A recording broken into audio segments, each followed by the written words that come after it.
नमस्कार मित्रांनो, दिव्य संस्कृती या चॅनलवरती आपणा सर्वांचे स्वागत आहे.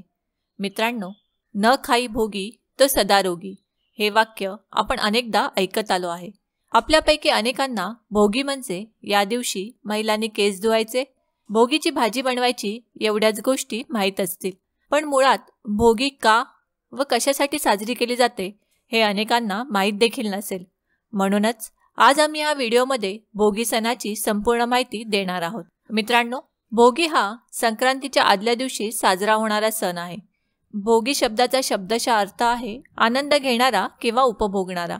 या दिवशी हा सण साजरा करीत आपण सर्वांनी आनंद उपभोगायचा असतो. कारण भोगी हा आनंदाचा आणि उपभोगाचा सण म्हणून मानला जातो. भोगी या सणाच्या दिवशी दिवाळी सणासारखा उत्साह असतो. या दिवशी सकाळी आपले घर व घरासभोवतालचा परिसर स्वच्छ केला जातो. दारासमोर रांगोळी काढली जाते.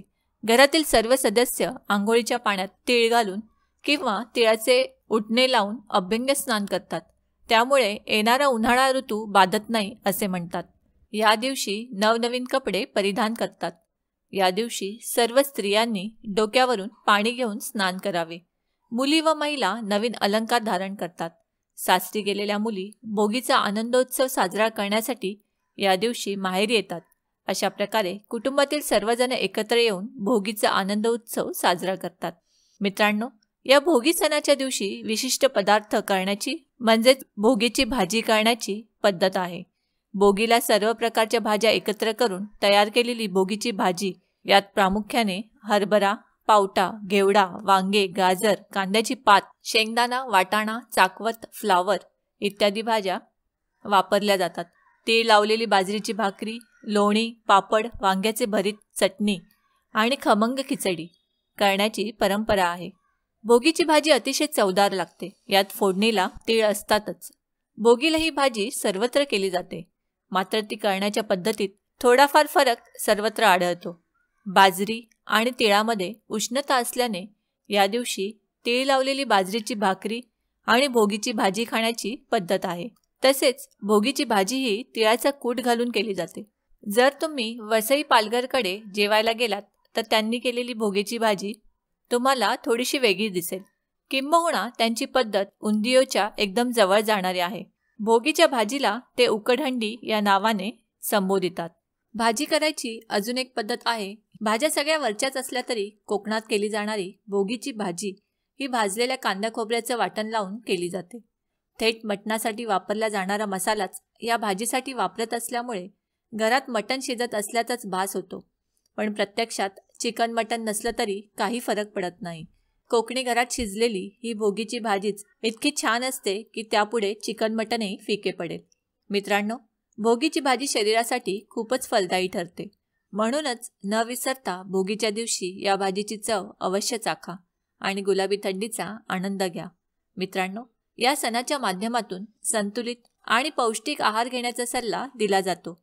या दिवशी सवाष्णीला जेवायला बोलवतात. तिचे आदरातिथ्य केले जाते. देवाची व सूर्याची पूजा करून वरील पदार्थांचा नैवेद्य दाखवून सवाष्णीसह सर्वजण एकत्र जेवायला बसतात. जेवणानंतर सवाष्णीला दान दक्षिणा देण्याचीही पद्धत आहे.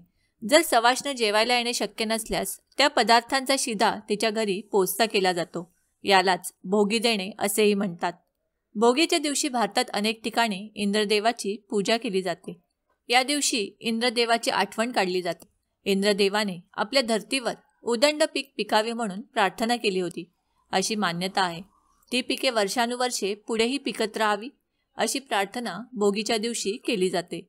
या दिवशी काही राज्यांमध्ये लहानशी होळी पेटवून त्यात काही वस्तूंची आहुतीही दिली जाते.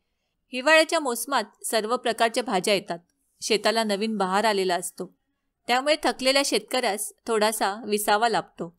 मग या मोसमात शेतकरी भोगीची भाजी आणि तीळ मिश्रित बाजरीच्या भाकरीचा आस्वाद घेऊन उबदारूपी प्रेमाचा तो अनुभव घेतो. त्यामुळे पुन्हा वर्षभर शेतात काम करण्यास तो सज्ज होतो. मराठवाड्यात भोगीच्या भाजीला खेंगट म्हणतात. संपूर्ण भारतभर हा सण साजरा केला जातो आणि या सणापासूनच नंतर महाराष्ट्रात सगळ्या सणांना सुरुवात होते. या सणाला भारतभर वेगवेगळी नावे आहेत. तामिळनाडूत हा सण पोंगल व आसाममध्ये बोगली बिहू आणि पंजाबमध्ये लोहरी, राजस्थानमध्ये उत्तरावण म्हणून हा सण साजरा केला जातो. काही ग्रामीण भागात हे विशेष जेवण बनवताना स्त्रियांच्या कक्षात किंवा त्या जमलेल्या घरात पुरुषांना प्रवेश नसतो. स्त्रिया पहाटे स्नान करून ठरलेल्या ठिकाणी जमून भोगीची भाजी व भाकरी बनवतात. या हंगामात येणाऱ्या भाज्या आणि वनस्पतींचे धन्यवाद मांडण्यासाठी हा भोगी सण साजरा केला जातो. मित्रांनो, भोगीच्या दिवशी लोक जुन्या आणि विकृत गोष्टी फेकून देतात आणि नवीन गोष्टींकडे लक्ष केंद्रित करतात, ज्यामुळे बदल किंवा परिवर्तन घडते. म्हणूनच यावर्षी आपण देखील भोगीच्या दिवशी जुनं वाईट ते सगळं संपवून चांगल्या गोष्टी अंगीकारूया आणि नवीन आरोग्यपूर्ण वर्षाची सुरुवात करूया. मित्रांनो, आम्ही अपेक्षा करतो की आम्ही सांगितलेल्या माहितीचा तुम्हाला सर्वतोपरी लाभ होईल.